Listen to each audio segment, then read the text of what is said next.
Did you know? She wrote in her journal 2 days before she disappeared. My laptop screen is brighter than my future.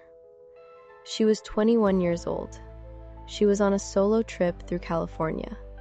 She was excited about bookstores and strangers and the kind of adventure you can only have when you go somewhere alone.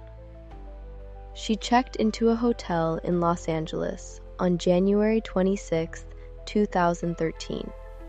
And 19 days later, hotel guests started complaining about the taste of their tap water.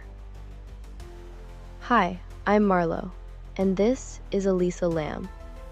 Stay with me, because this one goes places nobody expected.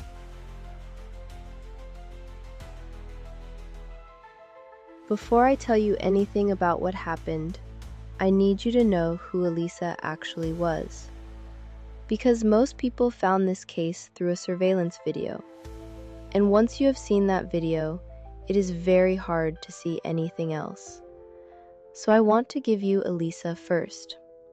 She was a 21-year-old student from Vancouver, Canada, University of British Columbia, self-described introvert. She loved books.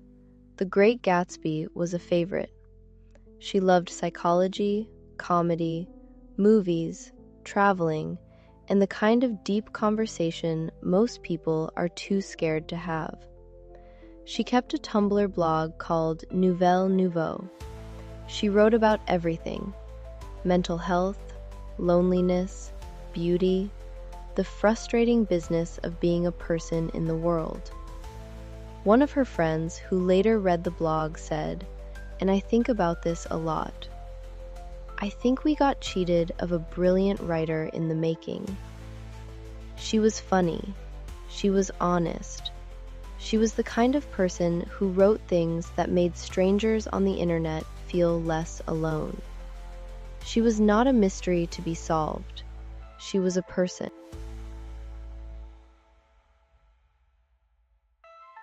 Elisa checked into the Cecil Hotel on January 26, 2013. And I need to tell you about the Cecil, because the hotel is not a small part of this story. The Cecil Hotel in downtown Los Angeles has one of the darkest histories of any building in America. Suicides, murders, 2 confirmed serial killers stayed there. Richard Ramirez, the Night Stalker, lived there for months while he was killing. Elisa did not know this when she booked it. It was an affordable option close to everything she wanted to see.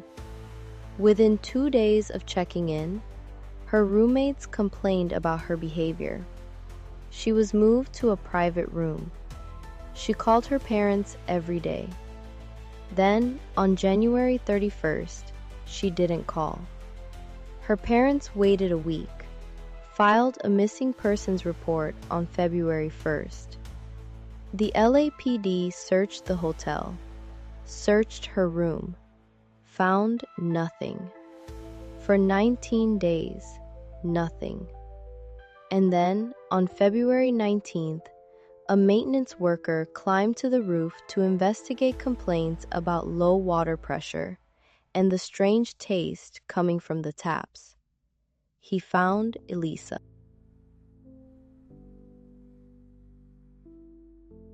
Elisa's body was found inside one of the 4 large water tanks on the roof of the Cecil Hotel.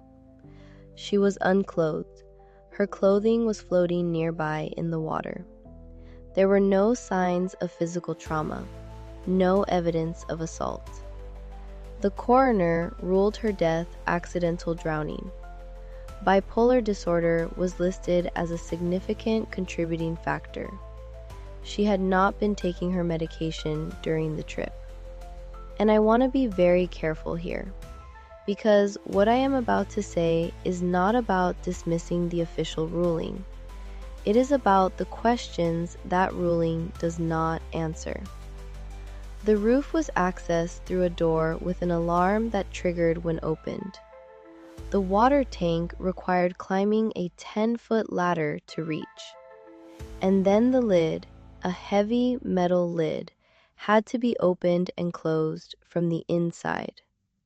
The LAPD searched that roof during the 19 days Elisa was missing. They did not find her. The coroner's initial autopsy was inconclusive. Toxicology found no drugs or alcohol. And 13 days before her body was found, the LAPD released surveillance footage from the hotel elevator. And the entire world lost its mind.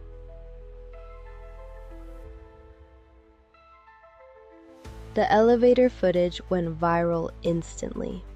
Elisa alone in an elevator, pressing buttons, looking into the hallway, making strange hand gestures, the elevator doors refusing to close. And the internet decided it had to solve it. Conspiracy theories spread everywhere. Supernatural explanations, murder theories, secret government experiments. And then the internet decided it knew who did it.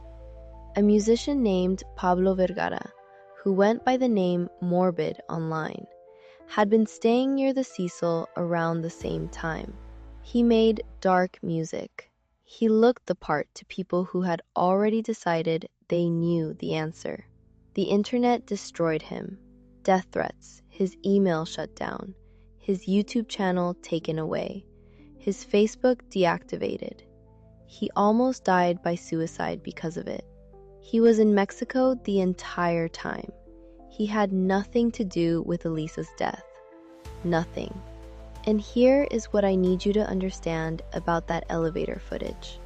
The door stayed open for 2 minutes because Elisa accidentally pressed the door hold button.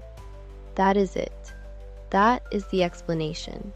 The internet turned a grieving family's worst nightmare into a game, and an innocent man almost did not survive it.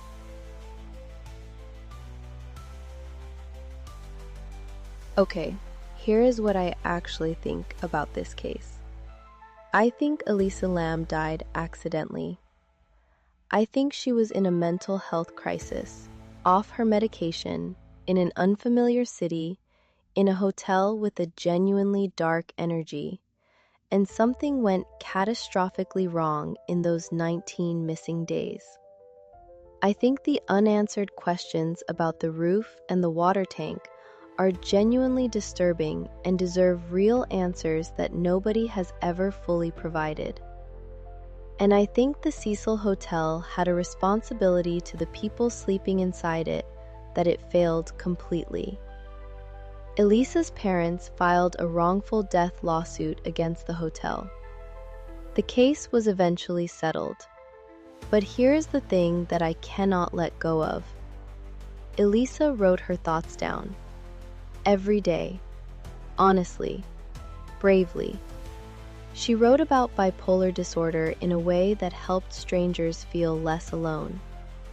And when she died, the internet took those words, that honesty, that vulnerability, and turned it into content, into a puzzle, into entertainment. She deserved so much better than that. She deserved what she was actually looking for on that trip: connection, understanding, someone willing to go a little deeper. She was looking for that her whole life.